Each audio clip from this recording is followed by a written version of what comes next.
Good morning, good afternoon. We'll get started in just a moment. We'll wait just a moment until 5 p.m. our time in Paris. Thanks for joining us today.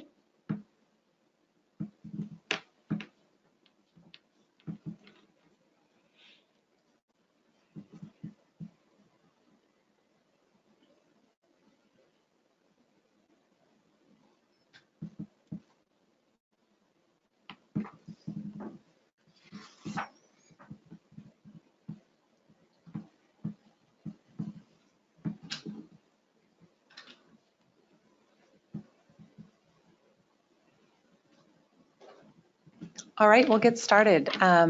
Good morning, good afternoon, at whatever time it is for you, and welcome to the first OECD Champion Mayors webinar. My name is Marissa Plouin, and I lead the Champion Mayors program at the OECD. And this is a global coalition of around 50 mayors from around the world who have made inclusive growth and the fight against inequalities a top policy priority. This initiative is part of broader work at the OECD on inequalities. And when we look at this from the OECD, we take a very multidimensional perspective. This means, yes, it's about money, it's about income, and that's one of the things that we'll be looking at today in terms of spatial segregation, but it's also about more than money. It's about outcomes for individuals, whether we're talking about health or education or housing or access to public services. And these are also things we'll be looking at today. These are the different dimensions when we think about, when we measure, and when we try to design policies to address inequalities and promote more inclusive economic development. I'd like to welcome all of our participants who are joining us from, it sounds like, all over the world. We know we have one of our champion mayors online, Mayor Koshi from Otsu, Japan, so we're delighted to have her with us, and many other folks from all over. I think one of the things we very much encourage you to reach out to us. I won't spend more time on champion mayors right now or the inequalities work generally at the OECD, but please reach out to us on social media, on our website, and be in touch to learn more about how you can be involved and certainly how your mayor can be involved if you work in a city. So today I'm very happy to launch our first webinar. This is a new webinar series, Inequality Matters. And our objective is to bring together the latest kind of cutting edge OECD evidence and data, and that's what you'll be hearing about today, and bring that together with experiences, real world experiences from cities and communities of how they're dealing with challenges around inequality and inclusion. And we're delighted today to join forces with one of our extraordinary, I should say, partners, the Lincoln Institute for Land Policy, and who has kindly agreed to host us, and they're kind of taking care of all the organizational aspects of this webinar. And also we'll be hearing from one of their experts, some reflections following our two keynote interventions. And if you're not familiar with Lincoln Institute, it's one of the cutting edge think tanks around the world for land policy and much more. So you'll be hearing a bit more about that. So our discussion is going to focus really on the spatial dimension of inequalities today, on spatial segregation. This is a really important area of inquiry for the OECD, both in terms of measurement, how can we measure inequality, segregation, excuse me, what can we measure, and how does it look different in different parts of the world? We're also concerned, along with the measurement, the policy side. What are the policies that perhaps implicitly, explicitly have helped shape segregation, and what are the policies that we can design to address it, to help overcome it? And so these are some of the things we're going to be talking about today. So I'd like to briefly introduce the speakers you'll be hearing from today. The first is Paolo Venere at the OECD, and he's one of our primary experts on how we measure inequalities and well-being in cities and regions. We're really happy for him to be here. And he's going to present select findings from a report that was just launched earlier this week in Detroit in partnership with the Lincoln Institute. The report is Divided Cities, and it includes evidence from 12 countries, including the US, South Africa, France, Brazil, and others. We'll then hear from Rob Breyermeyer, who until very recently was the executive director at Oak Park Regional Housing Center.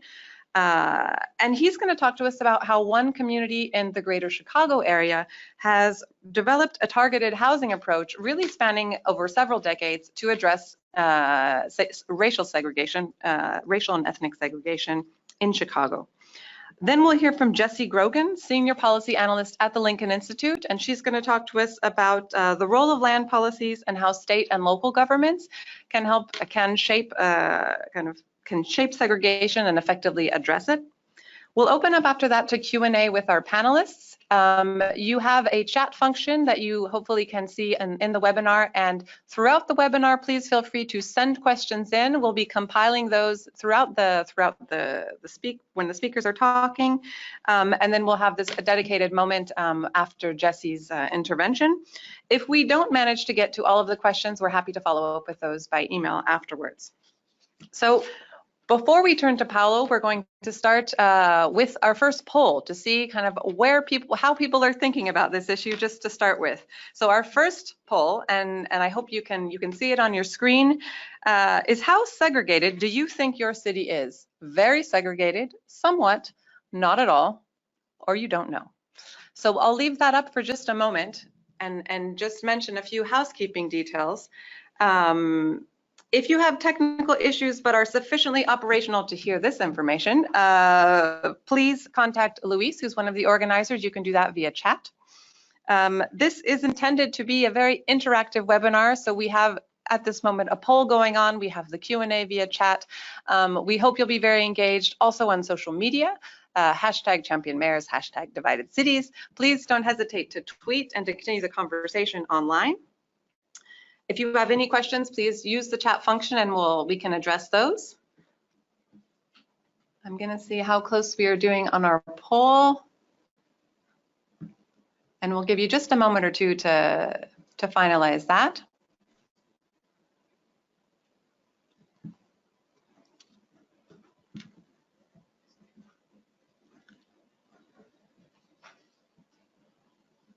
All right, I think we'll close up the poll.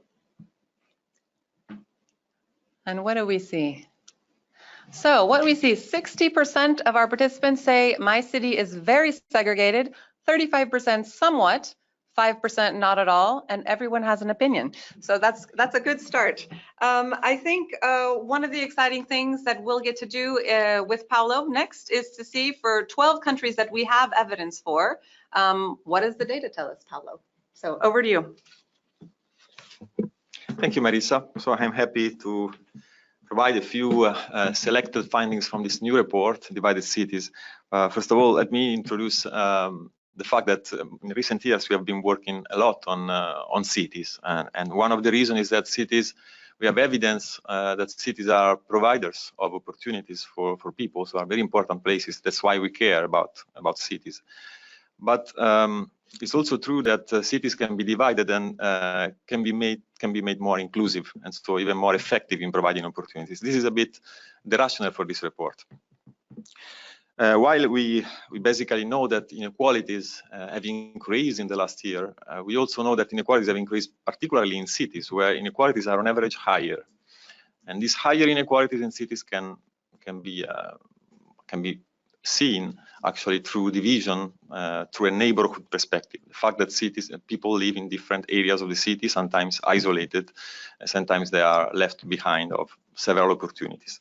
So this new report actually focuses on inequalities within cities, so the spatial inequalities from three main dimensions. The primary dimension is the income one. So the fact that we observe how cities how people are located in different neighborhoods according to their level of income, actually. The second dimension regards the extent to which people are able to access jobs by public transport. So there are two dimensions here at the same time, the jobs aspect, but also the access to services. And the third dimension that I won't talk about for time reasons is about migrants, how migrants clustered within the cities, how they locate, and what are the patterns that we observe across European cities in this case. So basically, what I was telling you a moment ago, that inequalities, when they are high, actually they can assume a clear spatial dimension. If you see the slide in the screen, actually, it is an abstract representation of two opposite cases. On the left, you see, basically blue and black dots, which represent people of different income groups. Think about rich and poor who live randomly distributed in space. This is a situation of very low, actually, completely unsegregated city.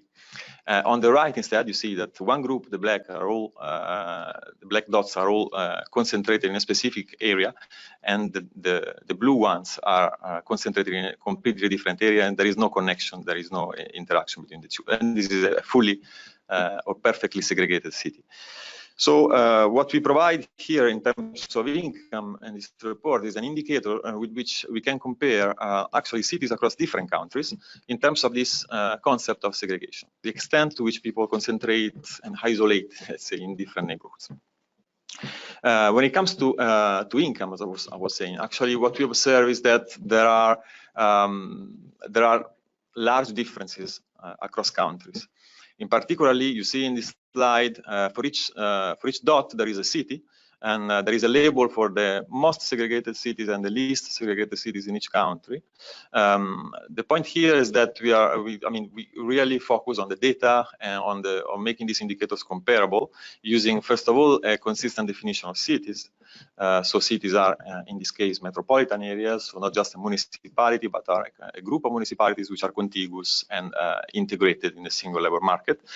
And second, we use the same indicators and the same quantitative techniques to assess these levels of segregation. What we observe is actually large differences within the single country. For example, take the US, you can see the Memphis is twice as much as Portland, and also across countries you see quite large differences. If you take Brasilia, then it's 7 times more segregated than Auckland in New Zealand, which is the least segregated cities that we have in our sample, actually. But then we also want to understand what does it mean, this segregation. So who tend to concentrate the most in specific neighborhood? What we observe here in this report is actually that poor and rich people tend to have different levels of segregation. And in most of the countries that we analyze, actually, rich people are those who tend actually to isolate the most. They can choose, of course, where they live, and so they choose to be together because that's their choice. But this and this happens to a higher extent than for the poor. The poor tends to segregate, but not as much as the rich, with some exceptions. And exceptions are actually observed here in this report in 2 countries that are in many respects not very unequal, like, for example, the Netherlands and Denmark, where there is a slightly higher segregation of the poor than of the rich. And of course, this, if we can speculate of this, even if we don't know the exact cause of this, of course, we can think that housing policy can play a role. Housing, for example, social housing program that tend to concentrate all the social housing in a specific area of the city, then would explain also why we observe such high indicators then when it comes to looking where the poor lives. We also investigated in our sample of more than 200 cities, actually, how this segregation changes, so with the income group. This is example in this slide. You see 3 cities in the US, Milwaukee, Detroit, Atlanta. Actually, it shows how the levels of segregation tend to increase actually with the level of income. And so at the right, so when you go towards the top percentile of income, you observe that the segregation levels are higher. This pattern is not common everywhere. In many countries, actually, we observe a U-shaped pattern. So either the poor or the rich tend to segregate them the most, and the middle class is the least segregated on average. But I was saying actually that if we take the 200 cities that we have in our sample, we investigated the factors that are more associated. So what city characteristics are on average observed to be more segregated? And actually, we see that, for example, 3 factors are clearly associated to higher levels of segregation, which is the city size, the income levels, and the levels of inequality. So does it mean that on average in our sample that larger cities are on average more segregated? Richer cities, so where the income levels are higher, are also more segregated. And also more unequal cities, since we are able to measure inequalities at the city level, these have on average higher levels of segregation. One of the reasons underlying this possible this possible relationship that we observe is also that, I mean, large cities concentrate also the most highly skilled people, and therefore what we can explain the most is the segregation of the rich. So especially segregation of the rich is associated with these three characteristics of cities. But then we also observe other specific factors, characteristics at the city level that tend to be associated to the segregation, which are, for example, some demographic characteristics, sub-characteristics of the urban form. For example, cities where population is concentrated in the one single center are on average more segregated, but also and especially characteristics of the housing stock, or how the local taxation is organized within the metropolitan areas. For these two particular elements, we have specific case studies, one for Brazilian metropolitan areas and one for French metropolitan areas in the case of fiscal governance. I can go, I say, in this topic later on if there is a discussion. But for the case of Brazil, for example, that I show in cities, in Brazilian cities actually, where most let's say where there is a concentration of high-rise buildings. This is a specific case, of course, does not necessarily apply to other OECD countries, but where there are high-rise buildings, in those areas, actually, there is also a lot of concentration of rich households, because those areas are the only one who provides also access to services, safety, and lots of other amenities that are probably not as available as in other parts of the city. So by looking at the housing stock, we can observe also the segregation level, basically, in some cases, like in the case of Brazil. As I was mentioning at the beginning, we also looked at accessibility, jobs accessibility by transit. Access to public transport is a very important, let's say, access to services in general, but access to public transport is a very important dimension of well-being for people living in cities. And especially when it implies different levels of accessibility to jobs, this can be particularly important. And what we observe is that actually the level of accessibility of jobs by public transport within cities can be very different across cities. Here in this slide, we show 46 metropolitan areas in the United States, and actually you can see the difference from New York, of course, which is a city where mass transit actually is quite efficient and provides within, for a person who lives in New York, on average, there are 44 jobs available within a 30 minutes ride by public transport. But this value is 44 jobs for New York can be much lower in other cities. So we observe very large differences, depending, of course, on how public transport is organized. The point is that this is an important, can be an important factor of opportunities on inequalities in cities, especially because often minorities or jobs that are carried out by minorities are located in places which are less well served by public transport. So and so this can be an additional factor of which makes cities divided, basically, and so and prevent cities to be such providers of opportunities as they could be. We also actually observe that inequality in job accessibility within cities is associated to inequalities in, let's say, to the spatial segregation of residents across cities. As I was telling 1 minute ago, the jobs available to minorities are on average less well served by public transport. For example, if we increase by 1 percentage point, actually the share of white residents in those cities in the United States, we would have, according to our estimation, 18 additional more jobs within a 30 minutes by public transport. This is what we observe.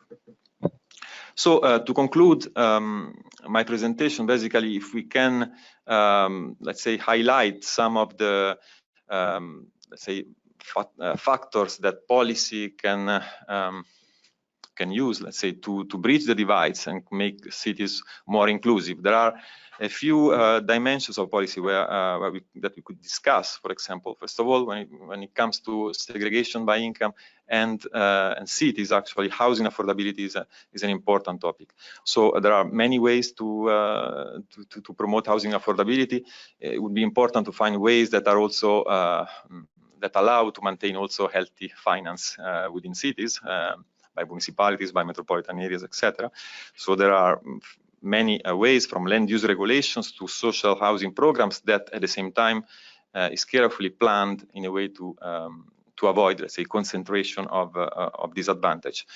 But also, of course, people who, that's policies which promote opportunities for people in the long term, like education, training, quality preschool in all neighborhoods, are important elements that in the long term actually help people even overcoming the disadvantages that they can experience in the neighborhood they live, if these neighborhoods have some disadvantages. And another element is also making sure that job centers are connected to residence centers and that there is an equal, let's say, accessibility by public transport to everywhere, at least in terms of urban centers and main centers of jobs and residences that are located in the metropolitan areas. And I think that that's pretty much it. Thank you. Thank you, Paolo. There are just a couple things I wanted to pick up on before we transition to Rob. I think some of the things that I really find important to point out and for us to think about as we move forward in this webinar. One of the first things you said is that in many countries, segregation is driven by the rich, by rich people living together because they have the choice to do that, to choose where they live. And I think this is something we'll come back to when Rob speaks in just a few moments about how can a community influence that choice? What can they do about where people are living in a community, in a city, in a metropolitan area? And I think that's something that'll be really interesting to think about at a very local, kind of individual level. The second point, I think, is just picking up on what you said, some of the factors and the different research that you've been doing. What do we know about segregation? What are some of the characteristics that we can associate with where we see higher levels of segregation?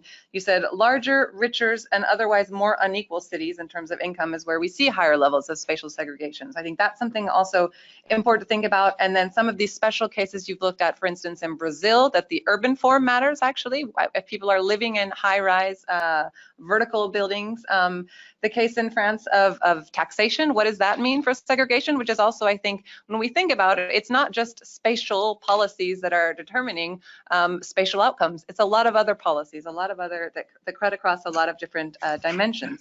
The final point I think I just wanted to pick up on in terms of your last look at the access to jobs. And in the case of the US, you have residents in, what was it, 40 out of 46 cities have access to less than 10 jobs within a 30-minute transit commute. And I'm guessing this isn't necessarily, those jobs aren't necessarily those that are matched to their skills. So it could even be, and we'll check Paolo with that in a moment, but that could be also something to think about as well. That yes, 10 jobs, but are those 10 jobs even accessible to me?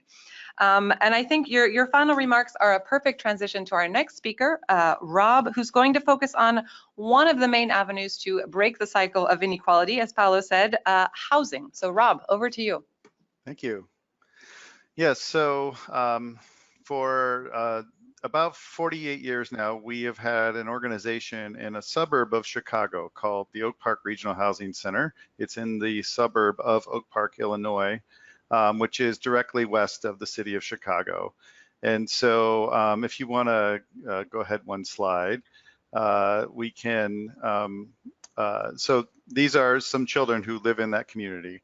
And the folks of Oak Park really felt like at the outset of the 1970s that what they needed to do was to consider ways in which we could create a community that would be open and welcome and inclusive to all in a way that would actually be beneficial to the community. At the time, there was a lot of concern in the United States that racial change meant also a lot of devaluing of property and that it would cause a lot of chaos in a community. And so the folks in Oak Park were liberal-minded enough, though, that they wanted to make sure that the community was going to embrace that racial change, but they wanted to do it in a way that would actually be beneficial to the community. So if we go to the next slide, you can see the Chicago region, and this is according to the 2010 census. And that's a dot density map. Hopefully you've seen something like this before. But if you're unaware, Chicago is consistently one of the 5 most segregated regions by race in the country. And the suburbs of Chicago essentially follow that pattern too. It's not just a city phenomena. It happens in the city and the suburbs, and you can kind of see some traditional urban planning patterns showing up here. The Latino population sort of going along these sort of axes out from the center. And then we have this, tremendous north-south divide between whites and African Americans. And just to be clear, the reason we chose to deal with race rather than income is that in the United States, the racial segregation of our communities has always been a much, much larger and more significant issue than income segregation. Although income segregation is a growing phenomena to deal with, racial segregation is the more historically significant factor. And it was, essentially really reinforced heavily by the federal government, by local standards, and by real estate industry practices. So there's a lot to overcome there. If you go to the next slide, you'll see that the community of Oak Park has a much higher level of integration than the region as a whole. So that rectangle there with Oak Park inside of it is the suburb of Oak Park. We call it a village, even though there's 52,000 people there. The city of Chicago is directly on its east and north. And there are 2 other suburbs directly to its south.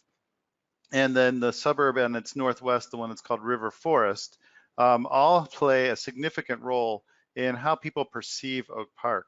So we're, 52,000 people in a region of 9 million people. And what that means is that we have to, we can't only talk about ourselves, but we have to talk about ourselves within the context of our region.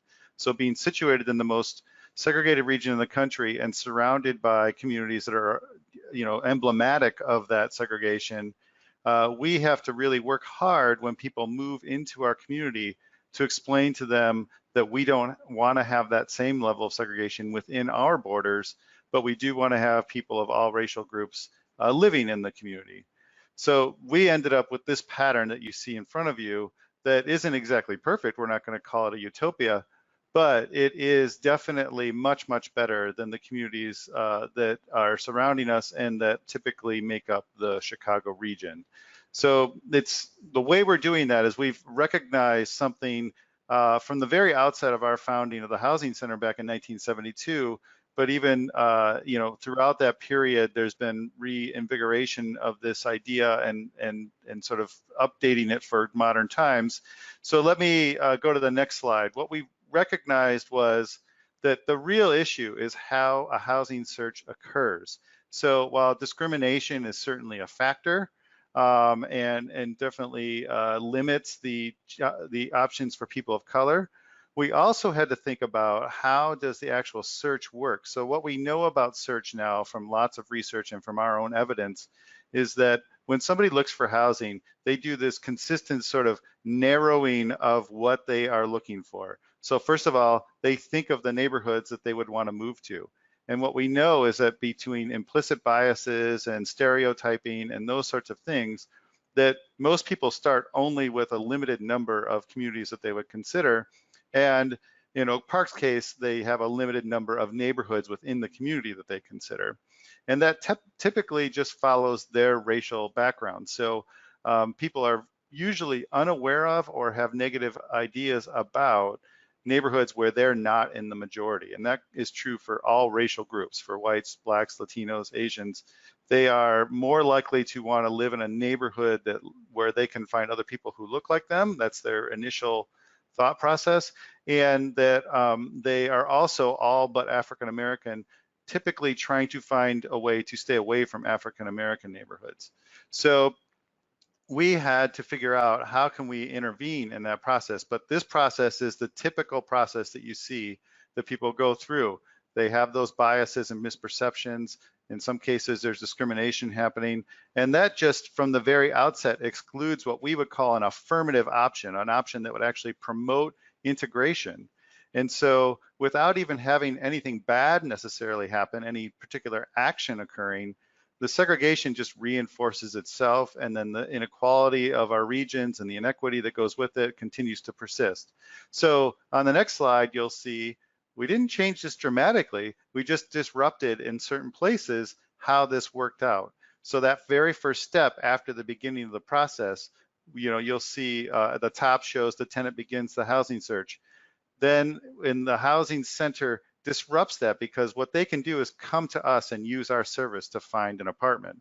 So when we do that, we don't just say, here's a 2-bedroom apartment and it costs this much. We actually know everything we need to know about that apartment, all the amenities within it, and we know about the landlord, and we know all these sorts of things, so that we can actually identify an ideal apartment for each person as they come through. And we usually give them somewhere between 3 and 6 apartments to choose from. And they love this service because the only things they get are things that they actually qualify for and that fit their amenities that they're asking for.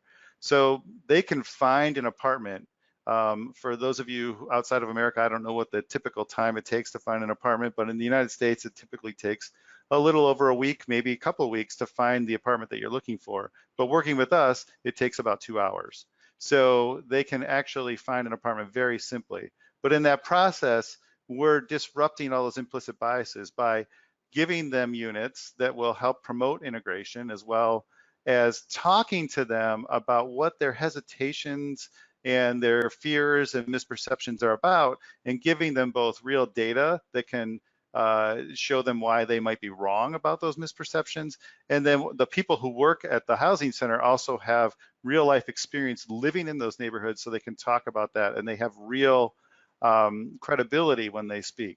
So that happens. And then of course, for everyone, we're informing them of their fair housing rights. That's especially important for people of color. And now they have this expanded selection of places they might live in, and therefore we can continue to promote integration in the community.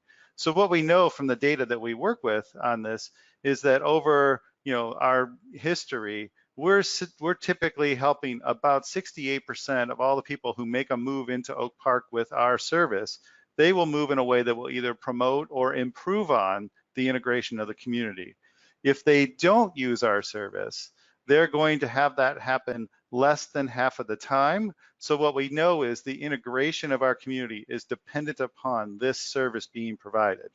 And therefore, we can provide the incentives and really the information that's necessary for people to break through those misperceptions and consider a move they otherwise would never have even considered. And that is how we keep our integration moving. So part of that is public relations from the outset of how do we, market the community of Oak Park, and we definitely market it as both what we would consider to be the best place to live in the Chicago region, but also the most inclusive place to live in the Chicago region. So everybody wants to live here. It's a message that fits both people of color and white people, because everyone wants to live in the best place. And it makes, and then people of color hear that message that it's the most inclusive place as well. And therefore we can have that broad range come into our community, look for housing. So what does that look like now? On the next slide, you'll see that we have had a change over time. So the Housing Center was started in 1972. 1970 is the first census that we'll look at here. When we got started, Oak Park was 99% white. I have to tell you, the idea that we were going to start working on integration was not a majority popular decision in the community. A lot of people think of Oak Park now as sort of this very special, unique place. But quite frankly, when we got started, the people who created the Housing Center, the people who passed initial fair housing laws and those sort of things, were receiving death threats. We had to do these things by ordinance rather than by referendum, because a majority of the community would not have voted for this. But we got to a point where we built a culture that really is very supportive of this. And you can see that our white population decreased over this time to be a little bit closer to what the regional average is. And our African-American population grew to be what the regional average is. Our Asian population also grew to be the regional average. The one group that's underrepresented is Latinos, although that I'm gonna, in the 2020 census, we're predicting that will be double what it is now. So we're gonna be pretty much spot on with regional averages, and that's the parity that we're looking for. If our community looks like our region, that means that people of all races within the region are moving into our community and not having too significant of a barrier in doing that. So we are attractive to everyone, we're able to be moved into by everyone, and that is a really great thing for us. Now on the next slide, this is the thing that I really love to show mayors, which is that I can, oops, one back please. If you can go back to the slide before this one. Yeah, right there.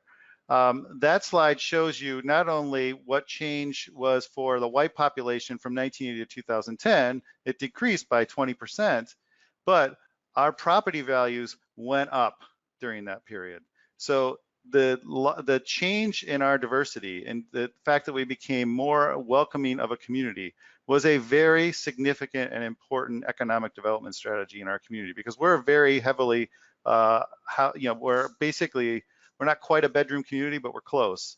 And so the idea that our residential property values would go up is really important to the ability to provide services in our community. And we saw our property values go up dramatically during this period. And that was a really significant factor in the success of this, because as we were moving forward, no one could come back to us and say, well, I care about this sort of philosophically, but I'm really concerned about my property value, or I care about this, but what does this mean for village services and those sorts of things? Well, those continue to be able to be supported well, and they continue to be high quality. And so we have been able to turn diversity into an asset for our community by using the pathway of integration. And then if you go to that final slide, this has been something that we created purposefully. And in the initial stages, we were really only concerned about these bottom two levels on this, what we call the pyramid of progress. So diversity, first, we wanted to make sure we were, bringing everyone in. Integration, we wanted to make sure they lived close to one another. And now what we're doing is we're working even harder on the next two levels of this pyramid, which are, we want to have people even be more socially inclusive with one another and interacting. We want to make sure the power structures in our community are a little bit more integrated and inclusive. We make sure for a long time, elected boards have been really the focus of that, but now we're also focusing on the more informal structures around foundations and nonprofits and businesses, making sure they look like our community as well, to eventually get to a point where we can say we have reached a point where equity is pretty much normalized in our community, and that no matter what your racial group is, you should be able to get the full benefit of the opportunity of living in Oak Park. That all has to continue to be supported at those lower levels of the pyramid in order to reach that top level. So you might think of integration as a pathway to equity, and that's really the continued method that we're doing here. But what that's been is a great way, again, for us to be this really great place that everybody wants to live in. We get the full demand of the entire market in the Chicago region, no matter what anybody's race or economic background is. And then we are able to turn that into a really great community for everyone to live in. Thank you, Rob, very much. I think just a few quick points to touch on before we move to Jesse. I think what's really interesting when we make the connection between Paolo's first intervention that kind of gives us the global picture, at least a cross-country comparison, showing us this is a global segregation, inequalities. It's a global challenge. It's everywhere. And then comparing that to your experience in Oak Park is that there are very local and individual responses to address some of these very big global challenges. And as you said, the village of Oak Park of 52,000 people in a region of 9 million, which is one of the most segregated and unequal in the United States. Very interesting and always music to the ears of the OECD that you're providing kind of people with data on to deconstruct their assumptions and their misconceptions. I think that's something that is a very effective approach. And finally, just the fact that you're using inclusion and diversity as both a marketing tool for your community, and also how you made the business case for integration and for addressing segregation. It's saying, look, this has led for us to higher property values, and I think really interesting seeing the census results over a span of 4 decades, what that's been able to deliver. So we'll turn to Jesse for some reflections. I do encourage you to send in your questions on chat, and we'll be getting to those after Jesse. Thank you. Thank you, Marissa, and thank you to our panelists for giving us such incredible food for thought, both describing some indicators of segregation and what it looks like, as well as how one community is doing a fantastic job reducing segregation. Now, before I get started, I want to let you know that I am actually speaking from an airport, so I apologize if there's any background noise. I found the quietest place I can, and hopefully you'll be able to hear me clearly. So now that our panelists have talked a little bit about what segregation looks like, I'm going to step back and talk about how state and local policies and provincial level, for those with that system, can lead to segregation and ways in which we can use local policies to reduce it. I'm not going to talk much about federal policy because I think that's where the differences between countries can start to get very large. And we're the champion mayors. We're here to talk more about local politics than national politics. Very briefly about Lincoln, as Marissa mentioned, we're a think tank in Cambridge. We're very interested in finding value in land and using that value to benefit social inclusion and equity. We do that through work on the property tax, land value capture, affordable housing, and many more topics. If you're interested, you can find out more on our website, which is www.lincolninst.edu. So now let's dive into how state or provincial and local governments have acted in the past to help get us to the segregated point at which we find ourselves. First, as Paolo mentioned, affordable housing is a crucial ingredient of this puzzle. There is a major issue of supply oftentimes, where there isn't enough government subsidized housing, or private developers aren't being required to build it at anywhere near the rates that are necessary. And location is also an issue, where the affordable housing that is built is often built in low opportunity areas that leads to deepening segregation rather than using the potential of affordable housing to expand access to opportunity. This issue is exacerbated by the question of the distribution of high-quality public goods. Government investments in hard infrastructure like roads, public transit, water and sewer, as well as infrastructure like schools, health centers, youth centers, that kind of thing, are often not even across segregated areas, let alone responsive to greater need in lower opportunity areas. And that ends up with a situation where we find neighborhoods that have higher status populations often also have higher quality public services, reinforcing their position as neighborhoods where people who have choices end up. And those with lower status populations have lower quality public goods, making them less desirable places to live. Of course, the transit connection is very, very important here. The nexus between jobs and housing is crucial, and transit plays a role in bridging that gap. As we all know, it's often less extensive in areas where lower status populations live. Finally, the question that the US has, as well as many other countries that have the deepest segregation, is historic government overt enforcement of segregation.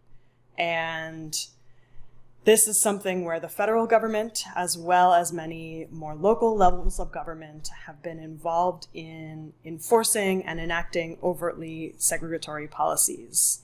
These policies include segregating government subsidized housing, limiting options for mortgage borrowing to certain neighborhoods, and other policies.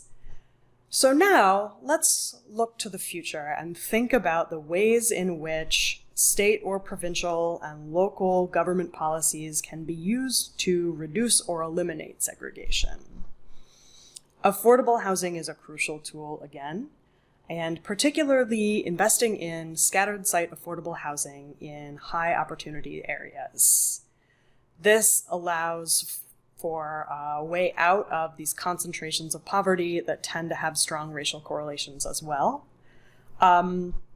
Quantity is also an issue, at least in many parts of the United States. Reducing the barriers to the development of more affordable housing by changing zoning requirements that require large lot size, reducing restrictions on multifamily housing, and that kind of thing, just make it possible to build more affordable housing in more places, which will almost always have a positive effect on reducing segregation. In hot marketplaces, cities in the US like New York, Boston, San Francisco.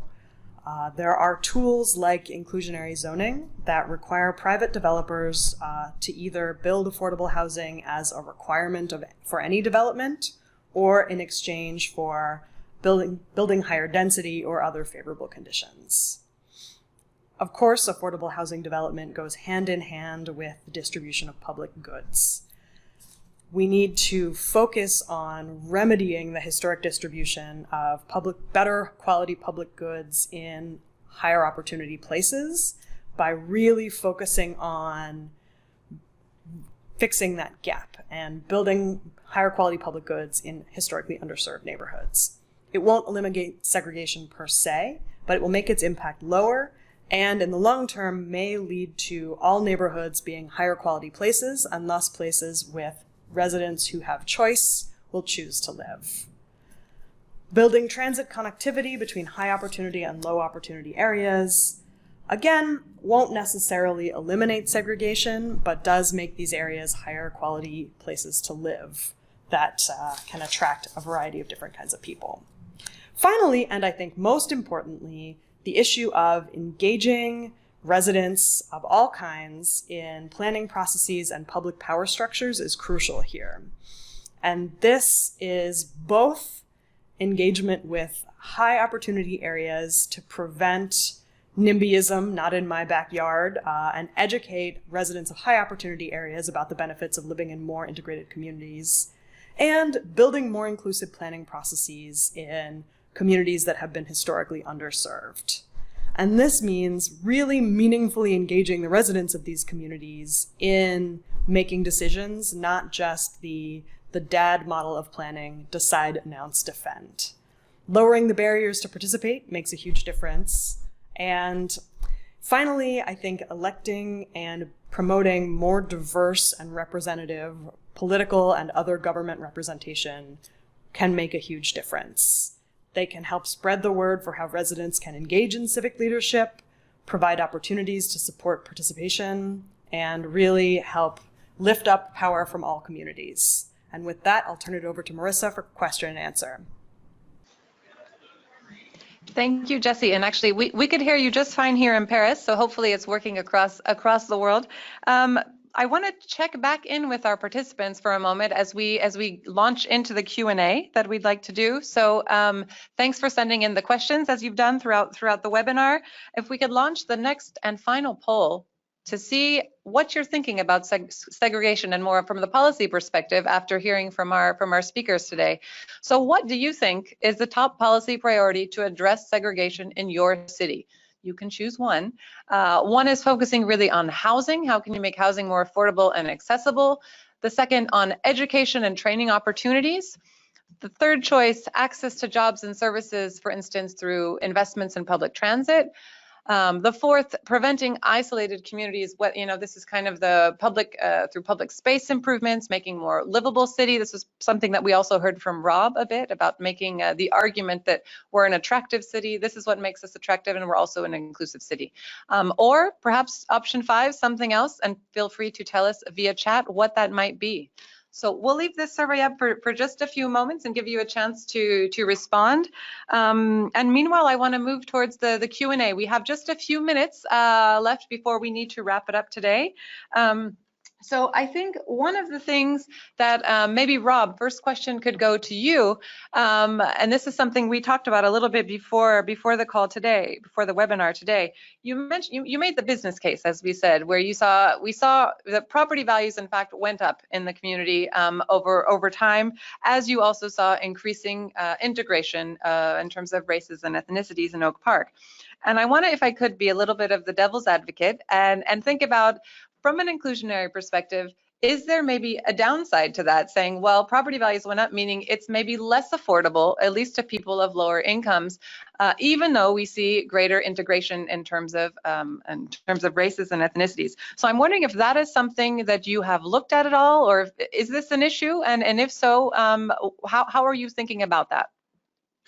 Yeah, so we do have a parallel strategy in our community to focus on affordable housing. We don't conflate and equate the two things with race and affordability, but there has been an effort for just about as long to ensure some affordability in the community. We have, in the United States, there are a way that people can have what's called a voucher for housing. It used to be called Section 8.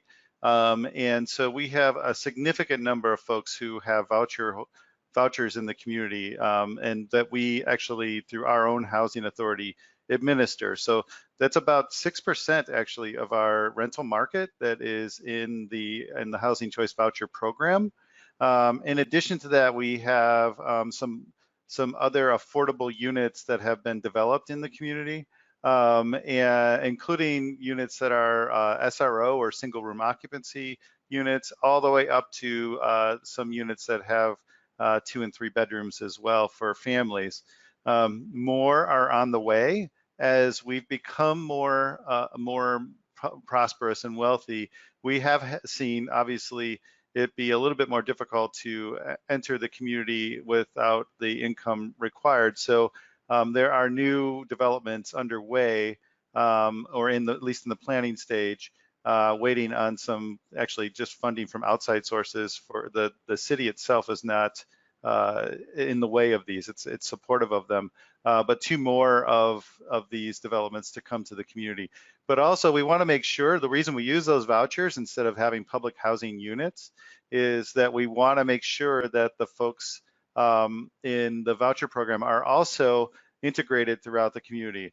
And of those, there's about 550 voucher holders in the community. They live in over 200 buildings. So there's it's a pretty broad diversity and integration that we have for those folks. Thank you, Rob. I think we'll close out the survey and see where we stand. It's looking like with 77% of the vote in, making housing more affordable, and Rob, you've done your job. Making housing more affordable and accessible came in at number 1, 44%. Next, improving access to jobs and services, also extremely important at 21% of the vote. Then preventing isolated communities through public spaces, livability investments, education and training. I guess maybe that wasn't a big topic of this conversation, but it's an interesting finding actually for us to see that just 13%. And something else, we'll see some of those ideas coming up through the chat. We have some additional questions that are coming in for the panelists. Paolo, one of the questions for you was a bit technical, so get ready. It was looking at, it came in as you were giving your presentation, how do I interpret in terms of magnitude the entropy index? Is it just a relative function? Can you, in simple terms, Paolo, explain to us a little bit more about that? Sure. The entropy index is an indicator that we use. We scale from an indicator which goes from 0 to 1. 0 meaning no segregation, and 1 meaning maximum and perfect segregation. So the interpretation is should be interpreted just as an index. It doesn't have a direct interpretation in terms of a percentage, or I don't know, people that should move to a different neighborhood to make the cities more equal. It's just an index that allows us to say that the city is more segregated than another. A city is, for example, twice as much segregated as another. So that allows us to compare.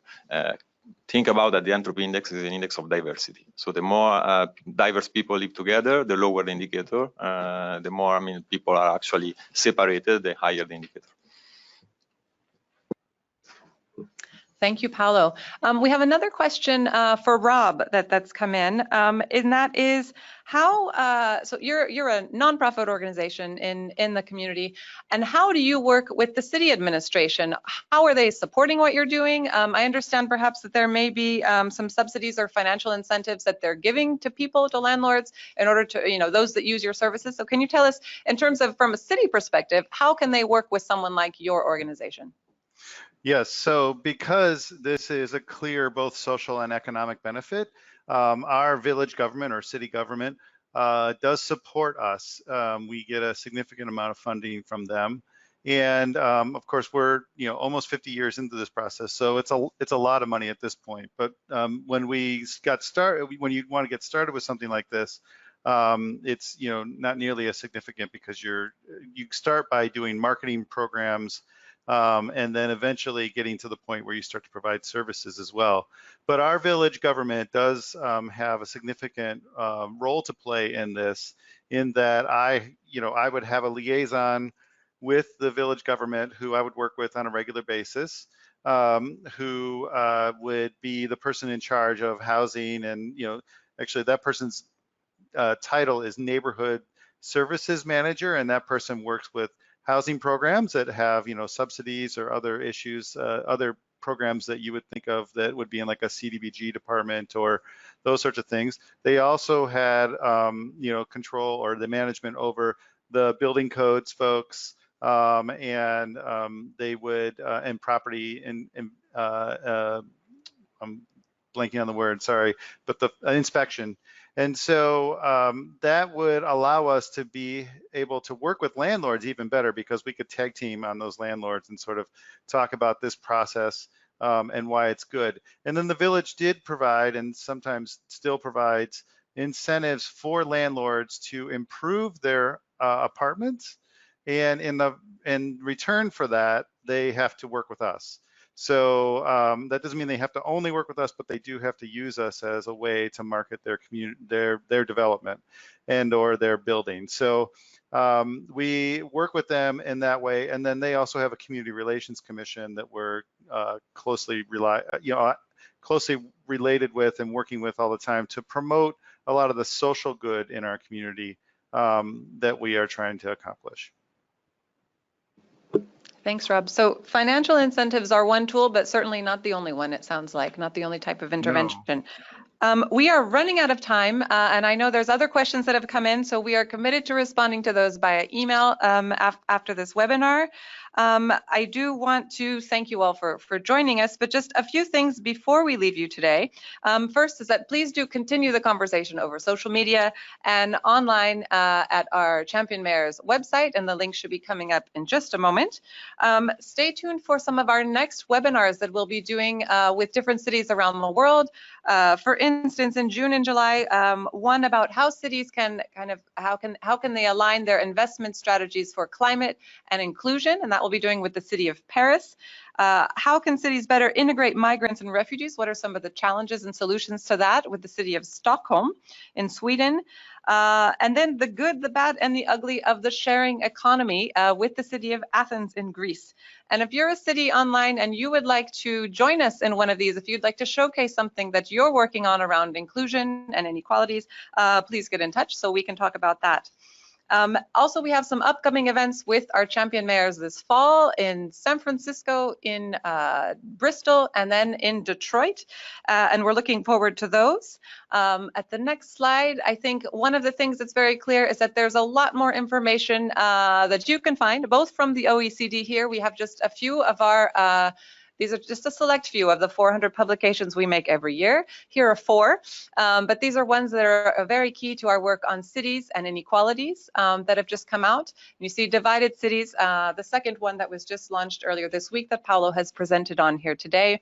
A lot more information around inequalities, the work that we've done on the evidence base in making cities work for all. And so please don't hesitate to check those out. Also from the Lincoln Institute, they have a ton of work on this topic, especially looking at the land value side, housing. So please explore those publications. Really, they're working all over the world and have extremely good work on these topics. I'd like to thank my colleagues from the Lincoln Institute, thank my colleagues from the OECD. Thank you, Luis, who has managed this amazing webinar for us. Thank you, Rob, for joining us from Chicago. It sounds like you have a lot of questions coming your way. And really enjoyed having you all online with us today. When you try to leave us, you will be encouraged to answer a survey. So please do that and give us your feedback so we can do a better job next time. So thank you and join us in the future. Bye-bye. Thank you.